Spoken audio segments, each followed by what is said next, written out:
प्रथम तहलका न्यूज। चंडीगढ़ में शुक्रवार को जन स्वास्थ्य विभाग की एक बैठक हुई, जिसकी अध्यक्षता उप मुख्यमंत्री दुष्यंत चौटाला ने की।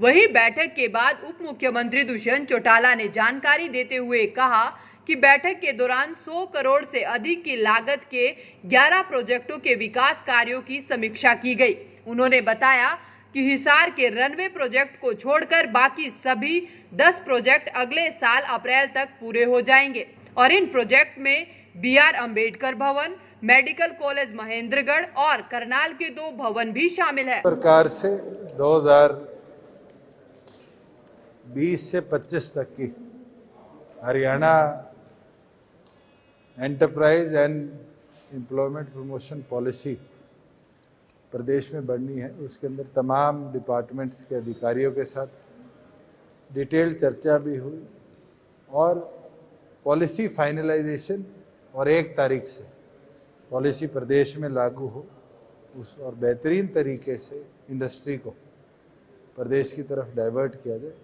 उसके ऊपर चर्चा भी हुई है। और मंगलवार तक फाइनल इनपुट्स केवल मात्र डिपार्टमेंट्स ही नहीं, तमाम विधायक सांसदों को भी हमने कहा है, तमाम जितनी हमारी इंडस्ट्रियल एसोसिएशंस है प्रदेश की या फिर जो नेशनल लेवल पर ऑर्गेनाइजेशंस हैं, चाहे वो फिक्की हो, एसोचैम हो, उनसे भी आग्रह किया है कि वो भी अपने सजेशन ट्यूसडे तक दे कि प्रदेश की एंटरप्राइज प्रमोशन पॉलिसी को बेहतरीन तरीके से हम बना पाए।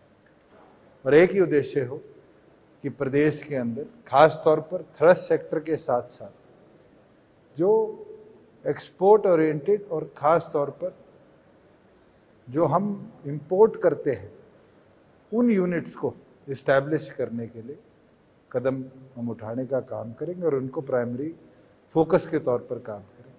प्लस जो एविएशन सेक्टर है, हिंदुस्तान में शायद हरियाणा पहला राज्य होगा जो एरोस्पेस और एविएशन को भी एक थ्रस्ट सेक्टर के तौर पर फोकस कर प्रदेश पॉलिसी में आगे ले जाने का काम करेगा।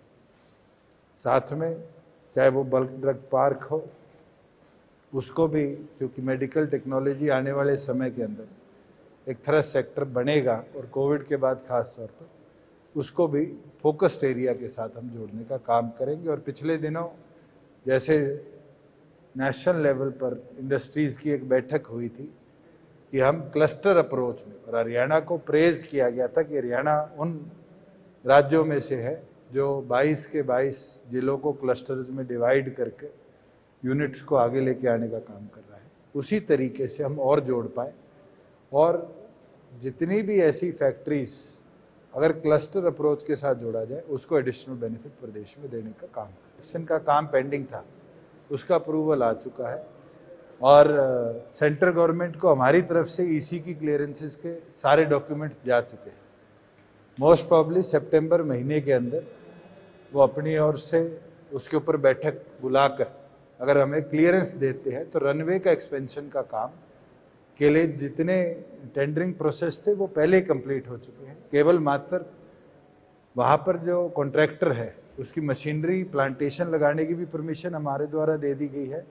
हमें तो केवल मात्र सेंटर की EC की परमिशन की इंतज़ार है कि हम उस कंस्ट्रक्शन कार्य को शुरू कर पाएँ। 11 प्रोजेक्ट्स ऐसे थे जो 100 करोड़ से ज़्यादा के हैं और लगभग एक प्रोजेक्ट को छोड़ के जिसके अंदर रनवे एक्सपेंशन है, 10 प्रोजेक्ट अपने ड्यू डेट से जो कोविड की वजह से इंक्रीज हुई, मैं ये मानता हूँ कि अप्रैल 2021 तक हम कंप्लीट कर पाएंगे, जिसके अंदर चाहे वॉर मेमोरियल हो, चाहे BR अम्बेडकर यूनिवर्सिटी हो, चाहे मेडिकल कॉलेज महेंद्रगढ़ का हो, चाहे उसके अंदर करनाल के 2 सड़कों के प्रोजेक्ट हो, ये तमाम प्रोजेक्ट टाइमली हम कंप्लीट कर पाएं। वहीं हरियाणा में हाल ही में सामने आए 1000 करोड़ से ऊपर के GST घोटाले पर उप मुख्यमंत्री दुष्यंत चौटाला ने कहा कि GST विभाग ने खुद ही इसको लेकर मॉनिटरिंग की थी और विभाग की तरफ से कुछ ट्रांजैक्शन की लगातार मॉनिटरिंग हुई थी, जिसमें कुछ अंतर मिलने पर इन लोगों की पहचान हुई है। उन्होंने विश्वास दिलाया कि सरकार न केवल इस मामले में सख्त कार्रवाई करेगी बल्कि टैक्स की राशि को भी रिकवर करेगी। अधिकारियों की मिली भगत को लेकर उन्होंने कहा कि इस मामले की कार्रवाई में जो भी दोषी होगा उसके खिलाफ बनती कार्रवाई की जाएगी। हमने पीछे ये डायरेक्शन दी थी कि हमारा जो ऑटो डिटेक्शन सॉफ्टवेयर है उसके अंदर ऐसी तमाम कंपनीज जिनकी लाइफ लिमिटेड रही है, जिन लोगों की ट्रांजैक्शन कहीं ना कहीं इंटरलिंक बारी बारी कर रही है, ऐसे 5 पॉइंट एजेंडा को हमने स्टडी किया था और उसके ऊपर प्रदेश भर के अंदर जितनी ट्रांजैक्शन हुई थी मॉनिटर करी थी। सेंट्रल गवर्नमेंट निरंतर करती रहती थी। उसके अंदर रेड फ्लैग 19, 20 और रेड फ्लैग 18, 3 ऐसी सेंटर की चेकिंग थी। हमने उनको रेप्लिकेट किया और उससे हमें पता चला है कि प्रदेश के अंदर कहीं ना कहीं ऐसी कंपनीज हैं जिनका 1000 करोड़ से ज़्यादा का टैक्स इवेजन सामने आ रहा है। उसको डिपार्टमेंट अपने लेवल पर स्टडी करा रहा है। अगर किसी तरह की भी मिसमैच उनकी ट्रांजैक्शन में आती है या पता चलता है कि उनके अंदर टैक्स इवेजन हुई है, जो भी जीएसटी कानून के तहत कार्रवाई होगी, सख्त से सख्त कार्रवाई उनके खिलाफ करी जाएगी। और जीएसटी के अंदर एक प्रोविज़न है कि हमें फिर अरेस्ट पुलिस द्वारा कराने की जरूरत नहीं, हम कोर्ट से डायरेक्ट उनके खिलाफ कार्रवाई भी करवा सकते हैं। ये तो ऑटोमेटिक ट्रांजैक्शन है। जब पेपर वर्क फर्म जीएसटी की वेबसाइट पर पोस्ट करती है, चेकिंग करना अधिकारी का काम है उन डॉक्यूमेंटेशन का। और अगर इतना बड़ा इवेशन सामने आया है तो मुझे लगता है कि इफेक्टिवली उन्होंने मॉनिटर किया है। पहले तो फिजिकली सी फॉर्म जमा होते थे, अब तो सब डिजिटलाइजेशन की मदद से है। और मैं ये मानता हूँ कि जो भी कमी आई है उसकी टैक्स की भरपाई भी पूरी कराई जाएगी और उसके खिलाफ सख्त कदम भी हम उठाने का काम करेंगे। वहीं टोहाना से जेजेपी विधायक देवेंद्र बबली के वायरल वीडियो पर उप मुख्यमंत्री दुष्यंत चौटाला ने कहा कि ये एक गंभीर मामला है।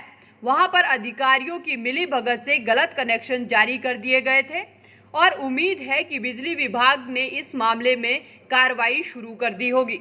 उनकी बात जो उन्हें विषय रखा वो एक बड़ी सीरियस विषय है कि जहां कुछ अधिकारियों ने गलत तरीके से कनेक्शन दिए गए थे और मुझे लगता है बिजली विभाग ने उसके ऊपर कार्रवाई ऑलरेडी शुरू कर रखी है। और सरकार कोई भी ऐसा व्यक्ति हो किसी भी विभाग में अगर वो गलत कदम उठाता है तो मुझे लगता है कि हमारी सरकार का पहला उद्देश्य है कि उसके ऊपर हम सख्त कार्रवाई करें। दरअसल सीएम खट्टर के खराब स्वास्थ्य होने के बाद अब उप मुख्यमंत्री दुष्यंत चौटाला द्वारा बैठकें ली जा रही है और इस कड़ी में शुक्रवार को उप मुख्यमंत्री दुष्यंत चौटाला ने जन स्वास्थ्य विभाग की एक बैठक ली, जिसमें 100 करोड़ रुपए से अधिक की लागत के 11 प्रोजेक्ट के विकास कार्यों की समीक्षा की गई। प्रथम तहलका के लिए चंडीगढ़ से bureau report. World famous Baba Ajmal Khan हर समस्या का तुरंत समाधान, जैसे नौकरी, कारोबार, वशीकरण, प्रेम विवाह, तलाक, दुश्मन से छुटकारा, घर में बीमारी का रहना, ऐसी ही समस्याओं के समाधान के लिए तुरंत फोन करें। 7 घंटों में 100% लाभ गारंटी कार्ड के साथ। World famous Baba Ajmal Khan. Mobile number 9878678629।